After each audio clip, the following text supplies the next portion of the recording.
folks viewing. I'm Mike Cooper, president of the Associated Students of Merritt College. This is our beloved director, advisor, director of student activities at Merritt College, Doris Hankins. And this is our presenter, Jeff Heyman. He is the former spokesperson, communications officer, and peacekeeper for the United Nations, former executive director of Peralta's public information, communications, and media, and former professor of journalism at Laney College, as well as current candidate for Peralta Community College District, Trustee Area 1. Okay. Well, thank you, President Cooper. It's good to be here, and I appreciate you inviting me today. It's very nice. It's quite an honor. You know, I am a candidate, but this isn't about me or my candidacy. So this is going to be about totalitarianism and some of the experiences that I had while working for the United Nations. So we'll talk about that mostly, and then if there's any questions from folks out there, I'd be happy to handle those as well. So we'll have about 50 minutes or so, and let's see where we go. One of the things I thought might be I think just for people to know a little bit about my background, because I am a product of California public schools. I never went anywhere else. I went to San Francisco State, and the reason I mentioned that is because I took broadcasting classes at SF State. I ended up, majoring, or my degree's in fine art because well, it's a long story. I would have had to stay another semester to get the degree in broadcasting, but I studied a lot of broadcasting, and I was the first punk rock DJ on KSFS in San Francisco way back in 1978. So this was when punk was new and stuff like that. Now you'll see where this is going in a sec. I know it's kind of way out there. And of course, when I was at Peralta, we did start the Peralta's community radio station, KGPC. In fact, if you will bear with me, this is one of my favorite articles. Here's some of the founders of the station and stuff like that. So check it out, KGPC, and it's a community radio station, and it's on the air right now 24/7. So good source of information to get the truth out there, to get the word out there, and we'll talk about why that's important in a second. But anyway, back to my story. So I was at San Francisco State doing punk rock DJ stuff, and life goes on. Fast forward, and I ended up in Cambodia. This is starting with the UN thing, and I had a friend out there, and I went to visit. I was just kind of traveling around Asia, and I went to Phnom Penh, which is the capital of Cambodia, and the United Nations had the largest peacekeeping operation of its time going on in Cambodia. And that was a big deal. I think there were about 25,000 troops and civilians. I was a civilian on the ground there. Well, hold on. When I went there, I wasn't a member of the UN, so that's where the story's going. And it was I don't want to turn this into a big political science lecture about the history of Cambodia, but a couple of things. Probably some of you remember that Cambodia got caught up in the Vietnam War. It was horribly bombed by the United States. I think more tonnage was dropped on Cambodia than in all of World War II. And it was very, very devastated. After the Vietnam War, a group called the Khmer Rouge took over the country. It was a Maoist group, and they had a philosophy of year zero, where they wanted to start over again. I'll tell you, we'll circle back to that. But anyway, so things went horribly wrong. There was a genocide. They call it an auto-genocide because it was Khmer killing Khmer intellectuals versus others. You can see some parallels there. And finally, years and years later, I think the Western powers, for lack of a better term, not a term I really like, the former colonial powers, let's put it that way, felt really guilty about what went on. And the United Nations decided to mount free and fair elections, the first elections ever held in Cambodia. So one of the techniques that they wanted to do was to have a radio station. And the reason they wanted to do that is because the only radio station in the country, and TV station, but TV wasn't as popular at all as radio, was run by the government. well, how in the world can you have a free and in the truest terms of free and fair election? The terms free and fair get thrown around a lot now, but how could you hold one if the only way that people get information is through the government? So the United Nations decided to create a whole public information. We called it was the Department of Public Information and Education as part of the peacekeeping mission. So the way the UN works is it's a civilian operation, but the military backs it up. They create the security to make it safe enough for civilians to vote or to get food delivered, and for, I mean, the residents, the people who live there, as well as the civilian workers. So in order to hold an election, we had to have a secure environment. And there was shooting and killing and massacres, and the Khmer Rouge was still active in the 1990s. So the UN decided to create this radio station. Now, I just happened to be there, and I was kind of hanging around, and a couple of my friends were working for the UN. That's why I went to go visit them. And I was at, a couple of, lots of bars and stuff like that were going on. It was a very funny, strange scene there. As you can imagine, something, out of like The Heart of Darkness, that novel. Something, it was really weird stuff. But, it was interesting. It was a bit of history. Anyway, so they were saying that they were having a really hard time putting together this radio station and getting it to actually go on the air, not just technically, but with programming. And somebody said, well, Jeff, you used to be, you studied broadcasting. Weren't you a punk rock DJ? And I said, yeah. They said, well, why don't you help us do this? You know something about radio. We can't find anyone that knows anything about radio. And I said, I'm on vacation. No, thanks. It sounds fun, but no, thank you. And then I thought about it, of course. And I thought, well, this is really a bit of history, and maybe I should put my vacation on hold and try it. So I did, and the reason I like to tell that story is because I thought it was really interesting that the UN, the United Nations, 192 countries I think it is now, you would think that they could find the best and the brightest from all over the world, some excellent, some very, very good radio people. But for some reason, they decided that one of the people that fit that category was a former punk rock DJ from San Francisco. So I sort of like that. And I did, once we got the radio station on the air and we were able to get some programming going, I was able to play any of you who are Dead Kennedys fans probably know one of the biggest songs was Holiday in Cambodia, which was a real political statement back then. So I believe I was the first person to play Holiday in Cambodia. So we'll see. But listen, but let's get back to that story aside, or as background, let's talk about what I witnessed in Cambodia. And then later on, the radio station was very successful, not just because of me. There were 60 people involved, and by far, most of them were locals. In fact, President Cooper, do you want to put up that slideshow for a sec? And I'll show you a picture of that station just so you can kind of picture it while I'm talking about this. But after that, I went on, because the radio station was a success. The elections had a huge turnout in the 80% range. We were able to broadcast all kinds of programming that they had never had before in Cambodia. That's great. So if you could, let's go on to about, I think it's slide 3 or 4 or something like that. You can probably scroll down if it's opened as a PDF. Yeah, there we go. So some of that's just from another presentation I do on the radio side. No, keep going. Keep going. All right, well, here's where we started the station, but you can go down one more. Yeah, so there's some of the staff in the radio studio, and this was the morning program. And what was interesting about this is, as I mentioned, the philosophy of the Khmer Rouge was to bring everything back to an agrarian society in year 0. And folks who were intellectuals, who had been educated in France, which was the former colonial power, were killed. And that was what, I don't know how many people have seen The Killing Fields. That's the famous movie about this. And so even if you wore eyeglasses, you were considered an intellectual. So, President Cooper, you and I'd be out there in the killing fields right now.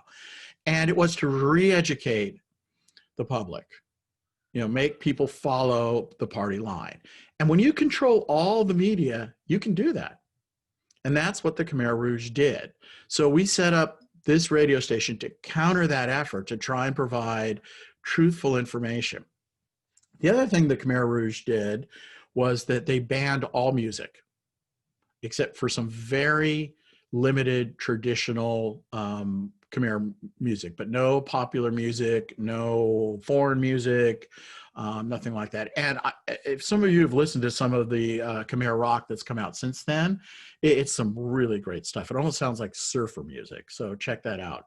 There's some really, really interesting music that came out of that period. Well, we were able, now I had to kind of argue this point with the United Nations headquarters. But we were able to get a collection of original Khmer music, pop music from the 1960s, pre the Khmer Rouge, and we aired it on the station. Well, this brought huge audiences because people had not heard, some of them had never heard the music because, you know, those that had were killed, and some of them were the generation after the killing fields. But it was wildly popular, and people just loved it. And the UN said, well, look, we're not paying you guys to play music out there, are we? I said, well, look, you can't have talk all day. So we did a combination of things that may sound really simple to us here in 2020 and when the way we're used to the media environment, but we had a radio call-in show. Nobody had telephones. So the only people that could really call in were folks that either worked at an embassy or worked at a hotel or worked at a shop that had a telephone, but it was ringing off the hook. And one of the things that we did, if you can scroll down to the next one, is we had a show about letters. And, you know, as I talked about during the Khmer Rouge period, families were separated, people were killed, there were refugee camps on the border with Thailand. The picture in the upper left-hand corner there is probably hard to see, but it's piles of letters. We would get about that many letters every single day from families trying to reunite with each other. And it was, yeah, exactly that one there. And it was incredible. That was one of the most popular programs on the air. But we played everything from music. We had health programming. We had voter issues. We had candidates forums because the government wasn't going to play that stuff. And the government didn't take this very well. And they tried to shut down the station. You can see over on the far left, there's a UN vehicle there. That's the Ghana battalion who was guarding the station. And you can see we had a little machine gun nest at the top there because the government came in and tried to shut the station down. And we said, hey, this is the United Nations. You guys have signed on to this. And this is how we're going to provide voter information. You can see the staff there in that central photo. So you can see it was a pretty big effort. And a lot of those folks were former journalists or just one guy was a monk, for example. I mean, a whole bunch of really, really dedicated, great people. Now, so we were able, I think, to counter this hateful media environment that was out there trying to, you know, foment genocide, to continue those kind of practices. But it was relatively simple in those days because you had radio, you had, you know, UN radio, United Nations radio, and then you had government propaganda and political party propaganda on the radio. Some leaflets, some newspapers. Just now, and it'll get more complicated in a second, just contrast that to today's world with what we're dealing with a constant barrage of social media messaging, news cycles that never end. I mean, there isn't really even a news cycle. It's constant bombardment from a huge array of sources, everything from TikTok to CNN and Fox. I mean, you know, it's just amazing, and talk radio and everything else. The picture underneath the staff, yeah, that one there, you can see there are some Cambodian military officials on the left side of that picture in the tan uniforms, and some civilians and, you know, folks on the right side. In the middle, in those green uniforms, holding a picture of, yeah, oh, wow, nice. Holding a picture of the prime minister who was elected as part of the first elections ever held in the first time ever democracy in a country. Those are former Khmer Rouge soldiers who had surrendered. And they had listened to the UN's radio station, the military debriefed them after this, and they said, you know, we listened to the radio, we heard that it sounded like things were coming back to normal, that we would be accepted, that the country is turning towards democracy and we want to be part of that. And they surrendered. And there they were with the military standing right next to them, and then civilians on the other side. I think that says a lot to me about the power of the media, one way or the other, but in those days it was good. Okay, so next, yeah, you can go ahead and go on to the next thing. So that worked out really well.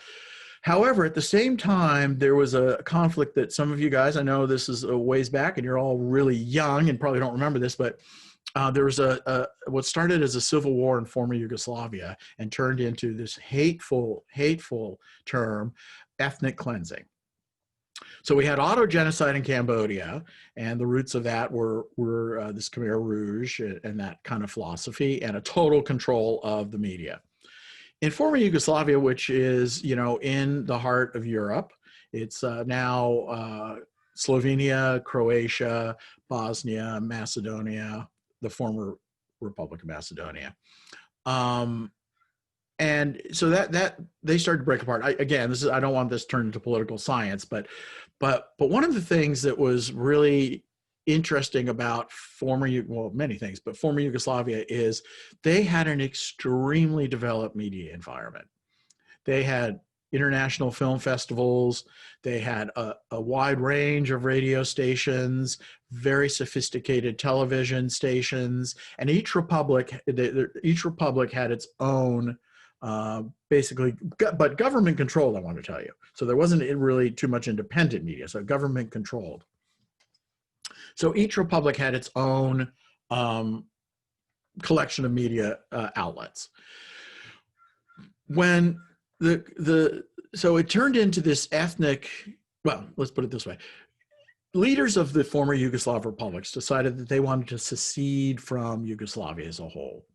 Most people would agree that the aggressors in this conflict were the Serbs. I'm not saying the Serb people are bad or anything, but the leaders did push a very militaristic stance and were very aggressive in prosecuting what turned out to be war.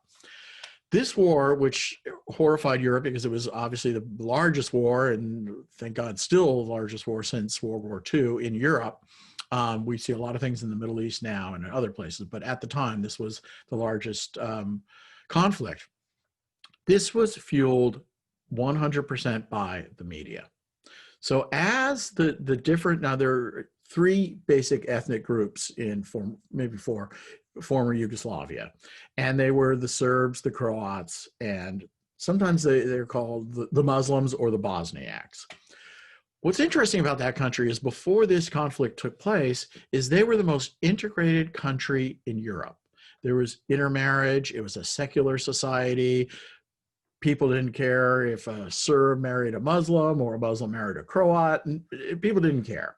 They had, at least under Tito, that was the way it was done. And he was he was a communist, but a different kind of leader as part of the non-aligned movement.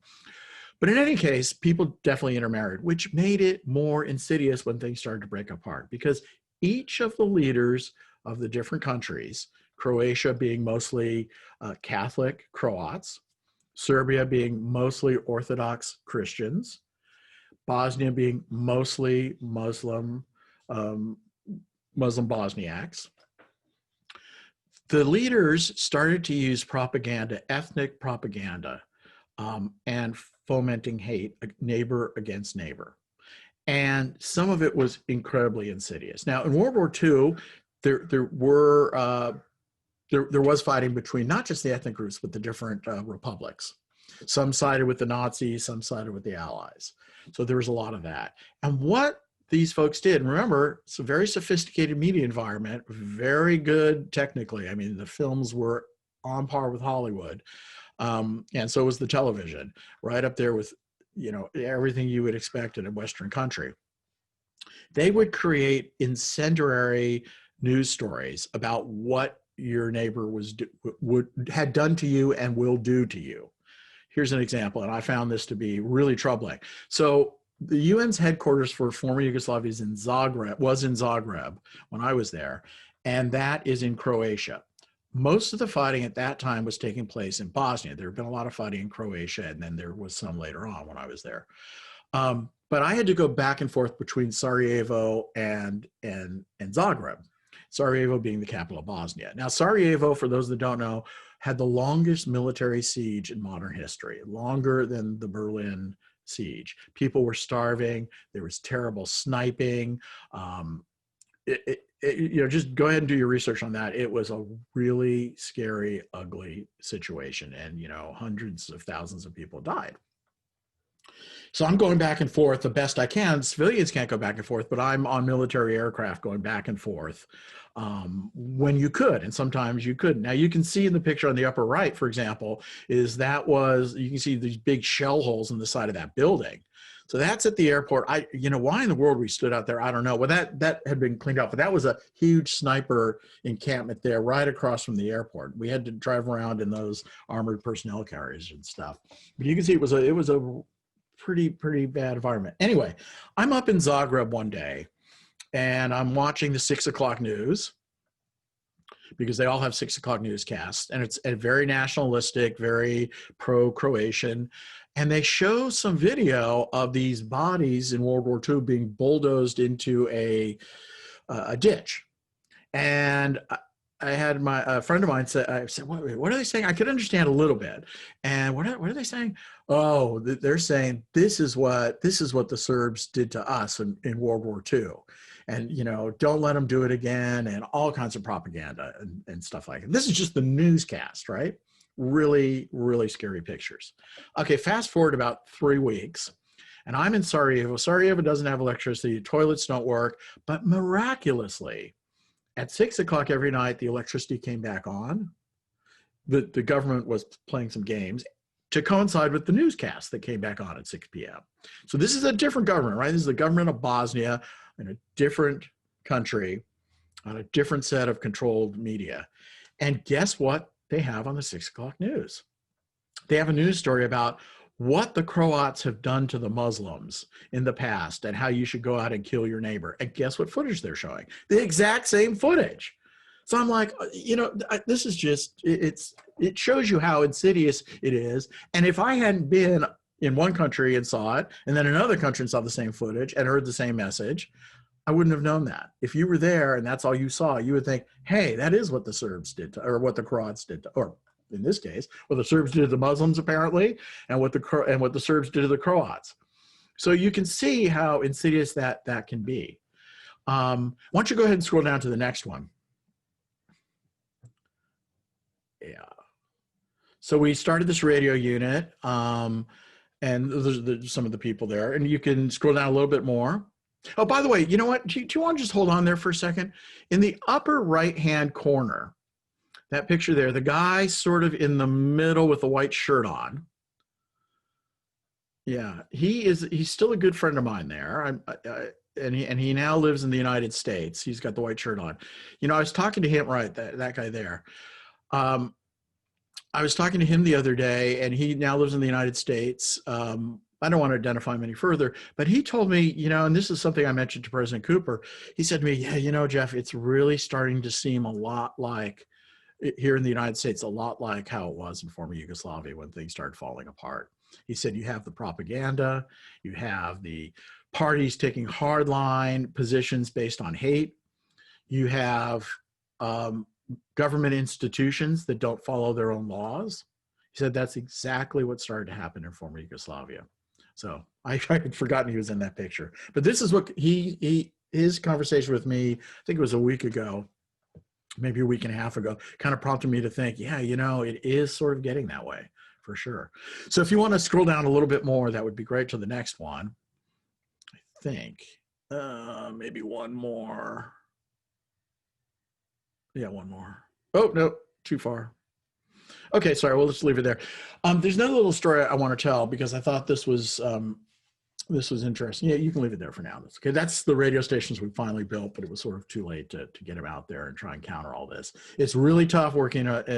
Cambodia was easy because the UN was the de facto government at the time. In former Yugoslavia, they had sovereign governments that were all fighting each other, so it was really hard to get anything done. But we got radio messaging out that we thought would help with the ease the ethnic conflict to about 100, I think it was 110 local radio stations. So they had a very big media environment. But But one story I want to tell, I was out driving between these radio stations once, and I was out on the coast of Croatia, and I was listening to the radio, and I was there with my assistant, and we're driving. And, you know, Croatia now is a big tourist destination, beautiful country, super nice people. And this was like out there on the islands along the coast, beautiful, beautiful countryside. And we're listening to the radio, and John Lennon's Imagine song is playing. And then the announcer comes on, and I know enough Croatian that I could hear him reading out a set of numbers. He was just reading a bunch of numbers and saying some stuff. So I said, "Hey, Zoran, what's he saying?" And Zoran says, "Oh, he's giving targeting coordinates to the military so they can shell better." I said, "What?" He said, "Oh yeah, they do that all the time." And so here is John Lennon's Imagine, probably one of the most famous peace songs in the world, being used for military purposes and psychological operations, because one of the things was, as he was giving these coordinates, he'd say, "Imagine what our guns are going to do to you." And these are big artillery pieces. So, you know, it was both military information and psychological operations. So these things get pretty crazy. Okay, let's go ahead and scroll down now, and I'm going to circle back to what's going on here after one more story. So then, since things were happening in former Yugoslavia, you know, it was a little slow because of what I said. At the same time, Rwanda took place. So this was I think 1994. And again, without going into a big historical thing, there were Tutsis and Hutus, and the government decided to start to create this ethnic conflict, which has now become one of the worst modern genocides that we've seen. And that was purely driven by radio. And they had, and I mean, driven by radio. So they had mobile radio stations driving around saying that you should go kill your neighbor, you should kill them. And in 3 months' time, oh my God, you know what? I've forgotten the number, but it's like, you know, 100,000 people or more were killed in 3 months. I mean, it was just one of the most horrific genocides to take place. And it was one ethnic group against another.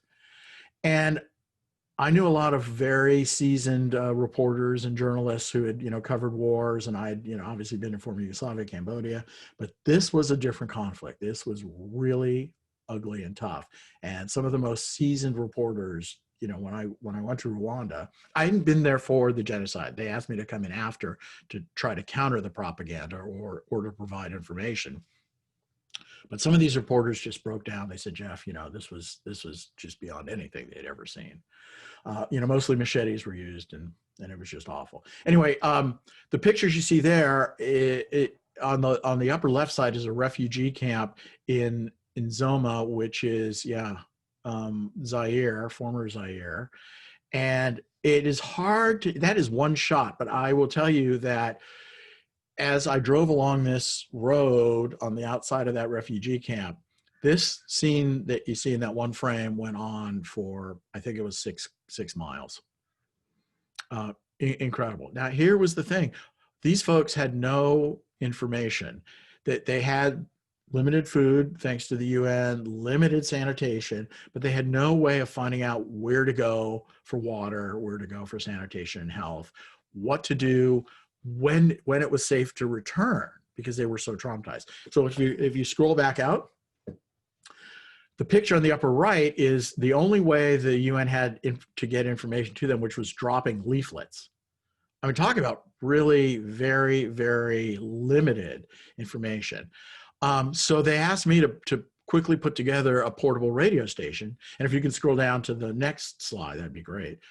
So I put this together pretty quick. You can go on. That was just how I got it there, but that's not that interesting. Next one, please. Yeah, so it was this little radio station there, and we got this thing on the air very, very quickly, and we set up loudspeakers and provided radios to these 2 million refugees in the refugee camps to let them know that it was safe to return, that, you know, here's where you go for food, here's where you go for sanitation, the water station's over here. It was a massive effort to get that, but you could see the power of radio. And then one more down President Cooper, and then I'll just wrap stuff up here and take some questions if there are any. This is just a little collection of different, that one picture you've seen on my webpage with me in front of the UN aircraft. But, you know, this was, it was a pretty tough environment to work in. And, you know, yeah, I have my UN passport right there still. That's funny. So, but the things that I learned, and you can go ahead and take that off. So I'm just going to talk about now just propaganda. So we can, stop the slideshow when you get a chance.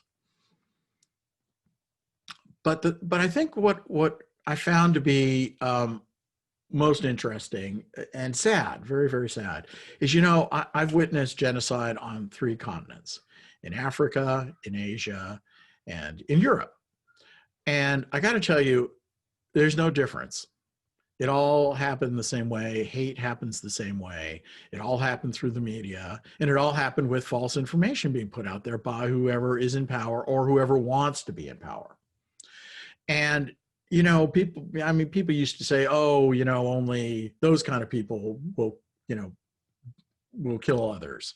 Genocides, only those kind of people do it. You know, we all do it. We all are capable of doing it. And that's the saddest thing. So it doesn't matter what country you're in, what continent you're on, what color your skin is, you know, your ethnic background, none of that. We're all capable of doing it. And I think that we're so easily manipulated by media, and media has become so much more sophisticated since those days at the UN, when, as I said, it was horrific then, but the media was relatively simple. And of course, now we have unchecked media sources. We have social media that is driving pretty much everything nowadays. And, you know, you don't have to look any further. And I'm not going to make a political commentary here. This is just about social media. You don't have to look any further than how the President of the United States has used Twitter. Just look at that and how that has branched out into so many other things. So I think what I'm trying to say here is that we need to really be careful. I remember when social media first kind of started to get going, and I was teaching the social media class at Laney in the journalism department. And it used to be, it was interesting because every semester was different. Something had changed so fast that if I put together a syllabi, or when I did put together the syllabi for the different semesters, they'd change immediately because something new came up. And now it's happening, you know, even more quickly.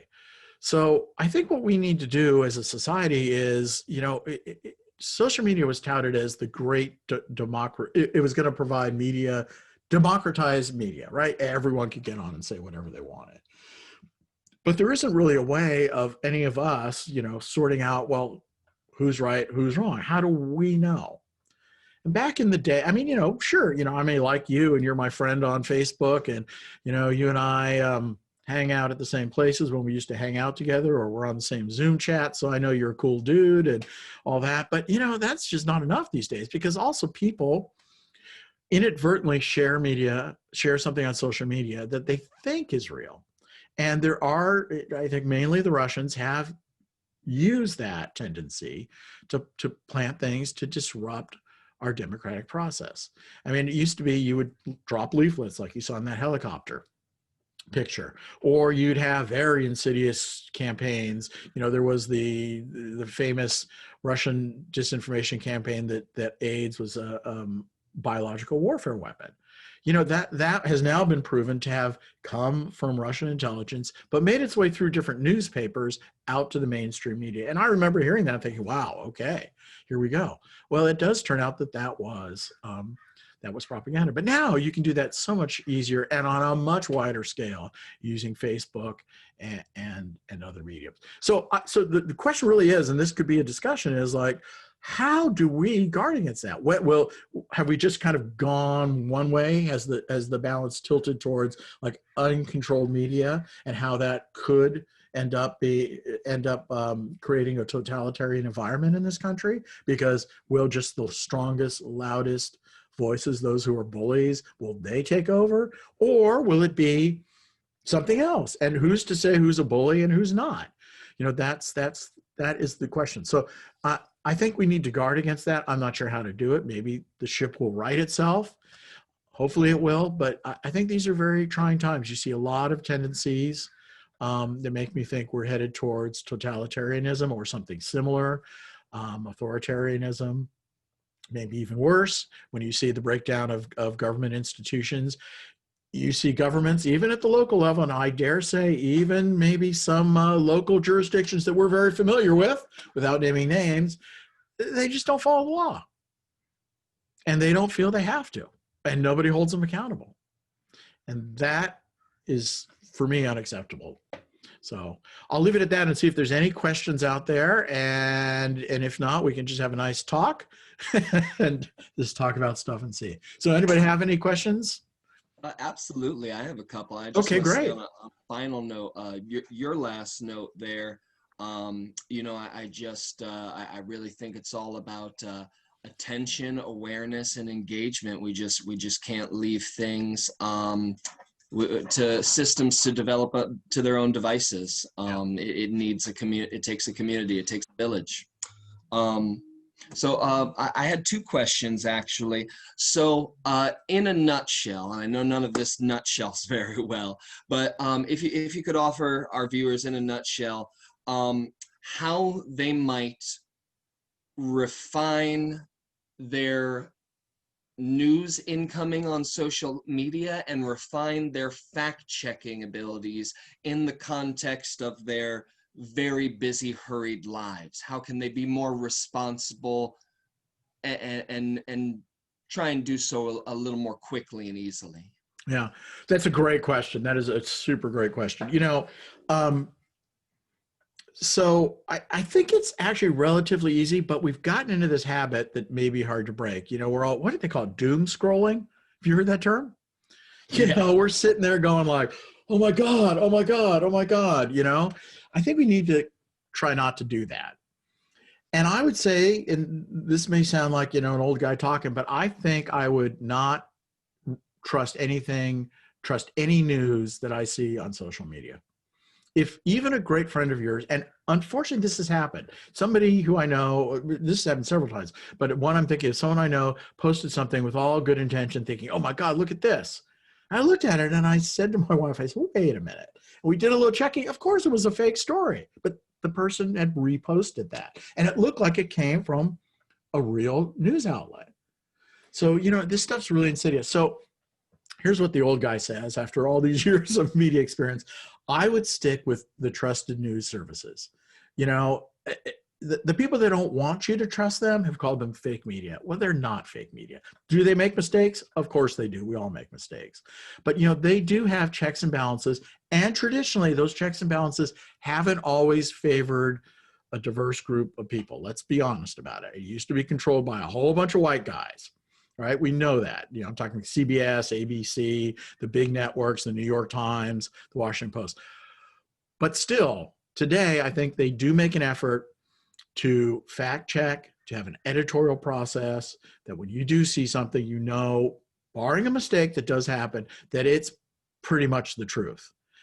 I would stick to those media sources. Now, I would include that with, you know, Fox. They have a different thing, but I'm not gonna sit here and tell you, hey, you should only look at these different media sources. Those are good. These are bad. You should look at them all, but only the big ones, not something you see on Facebook. If you want to go to Breitbart and check it out, you should. You should see what they're saying.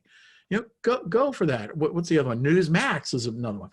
Look at it, but be skeptical. Be skeptical of the New York Times. Be skeptical of the Washington Post. I like to rely a lot on the BBC. Maybe it's because I was overseas a lot with the UN, and BBC World Service is good. But, you know, that's a pretty, and of course it grew out of a colonial background. I understand that. But it's a global thing, that a global reach that puts some of the stuff we see here into perspective. Sadly, on local news, so I would say don't doom scroll. A couple times a day, check the big media outlets, CNN, Fox. I like, you know, the Washington Post and the New York Times. The Guardian is a very good one. The Guardian is great. And they have a big bureau in the Bay Area that's doing a great job, even though they're from the UK. check those out a couple of times a day. And I remember, here's another thing, when this goes back to the UN thing. When I was in former Yugoslavia, or after, people were saying, oh, or in America, people go, oh, I don't know what's going on. Oh, I can't understand that conflict. It's too complicated. I don't know. Nobody knows. Oh, no one told me. Well, you know what? It was all in the newspaper back then. Absolutely. But people have to take their time to do it. So anyway, that would be my advice on that. Yeah, and I'll add in there for those who are more skeptical of the trustworthiness of the larger papers. I'll add in that of course the fact checking is superb. What you need to look to is the agendas, and if you feel suspicious of those, that's as easy it is. You get the facts from them. You just don't trust conclusions that anyone's trying to deliver you. You come up with your own conclusions once you've assembled all the facts from as many places as possible. So yeah, and let me add one thing. That's a great note. The other thing is, the Wall Street Journal, for example, has always been a very conservative paper. It's owned by Rudolph, well, whatever his name is, Rupert Murdoch, and all that. But here's the thing: the news operation and the editorial operation are very different. So to your point, one of the things you could do if you want to forget the agendas these papers have, because they do, and everyone does, don't read the opinion area. Don't read those. I mean, you can, but just stick with the news sections, and you'll be right. And know what you're reading when you're reading those. Yes. Right. Okay. So for my last question, a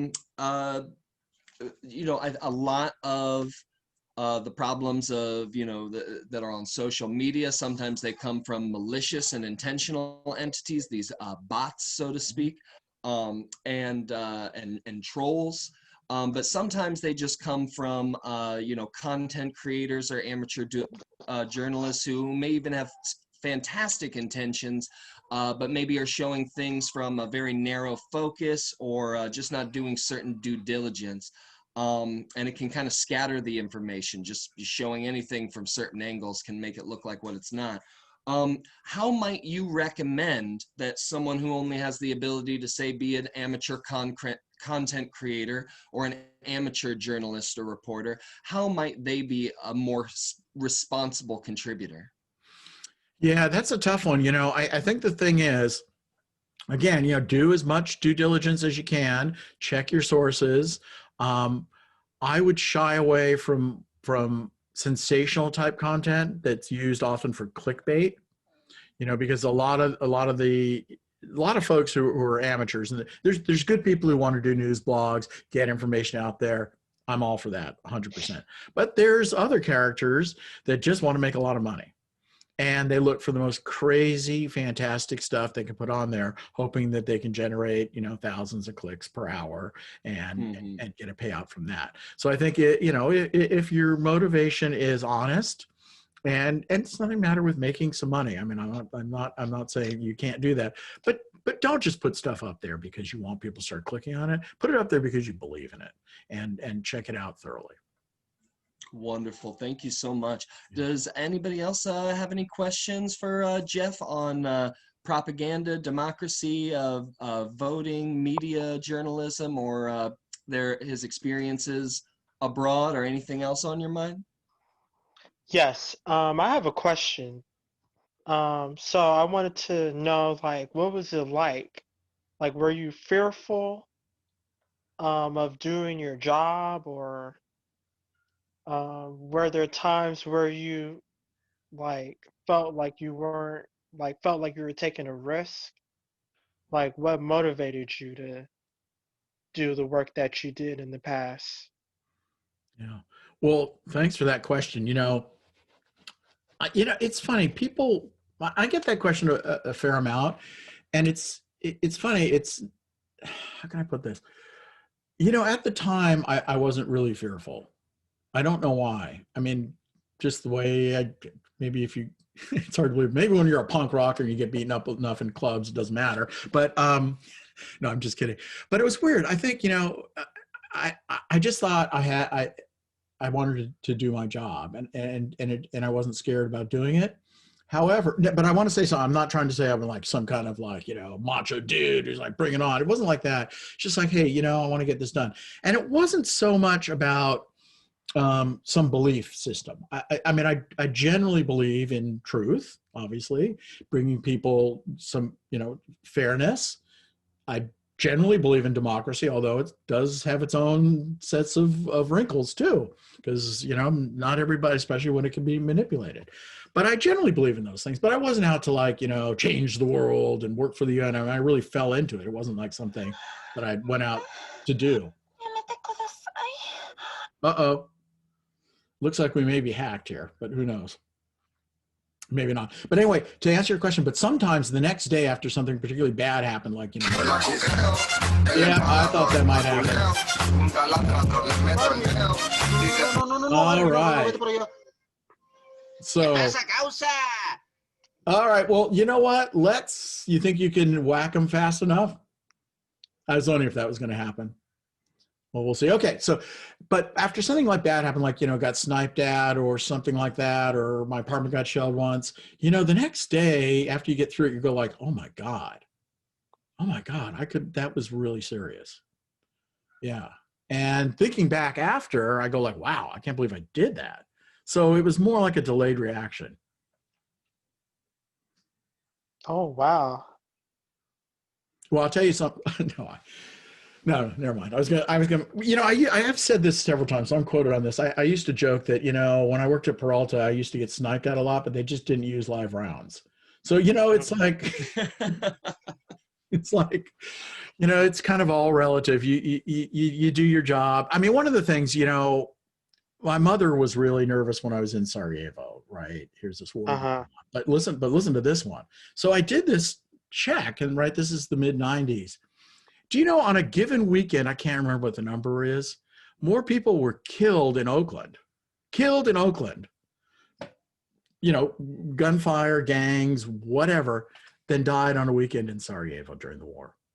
I said to my mom, so you tell me where the war is. Wow. That's crazy. Yeah, keep that in mind. And, again, when you're in a war zone, you have a heightened sensibility about it. So, you have your flak jacket and your helmet, you do stuff you're in an armored personnel carrier. Well, you can't do that driving around downtown Oakland. Well, you can if you're the police, I guess. But so, it's all a little bit relative for sure. So how long did you spend in Rwanda? I was in Rwanda twice for about 3 weeks each time. The other places I actually lived in. So in Cambodia, I was there for 9 months, and then former Yugoslavia for 18 months. Oh, and I was also in Angola. I didn't bring up Angola because that was and I was in Angola, I think twice. Maybe once, actually. That was a whole different scene. That was about the former UNITA rebels trying to create a safe environment for them to rejoin society. So the Civil War had gone on for years and years and years, and trying to bring people together. I didn't see a whole lot of propaganda going on, and it wasn't like an anti-propaganda thing. It was more like a unity, bringing people together thing in Angola. So, one other thing, though, I think a good point is you got to, speaking of Angola, you got to know when it's time to quit, because after I had gone to Angola and did this big study on bringing these rebel groups together, the UN wanted me to go to Angola permanently, because former Yugoslavia had ended, go there permanently as a deputy spokesperson and stuff. And I said, no, I've been there, and I really, it was pretty bad. Everyone had malaria and living in containers, and it was a really bad scene. A guy who took that job, who I knew in Cambodia, he ended up getting killed in a plane crash, and he took the job that I would have had. So, that's one of those things you reflect back on and go, "Whoa, was I lucky?" So a lot of it is luck too. But I see we're at the top of the hour. So President Cooper, anything we can wrap up? Yeah, I just thank you so much for being here. And gosh, did I appreciate your question there about, where's the war really at? I think that sometimes we're so used to seeing war in a backdrop setting of either third world infrastructure or what has been reduced through warfare to third world infrastructure, and that we don't consider what what warfare can look like in our minds and hearts and in the media and politics, before it gets to that stage when there's resources all around us. I fear it looks like this. Yeah, no, you're right on, man. I mean, that is exactly it. I mean, look, you know, look at the gun violence in this country all over the place, and the amount of people we have incarcerated. I mean, but that's another discussion for another time. But yeah, no, we can. I definitely like to pursue that a little bit, because we're living in a different country, and well, we're living in a country that isn't always what we claim it is to the rest of the world. Absolutely, absolutely. Well, thank you again so much for your time. I really appreciate you. I hope you have a great day. I hope you have a successful campaign, and I hope for everyone that before and after elections at this point is not too stressful. Yeah. Best of luck to everyone. Thank you for putting this together. I really appreciate everyone's participation. Yeah, thank you, Jeff. I think I've learned more about you than I've known in the last 19 years. I'm just amazed. That is so cool. Good to see you, Doris, and everybody. That was great. Okay, see ya. Take care, everybody. Bye. Bye. Thank you. Everybody have a great day.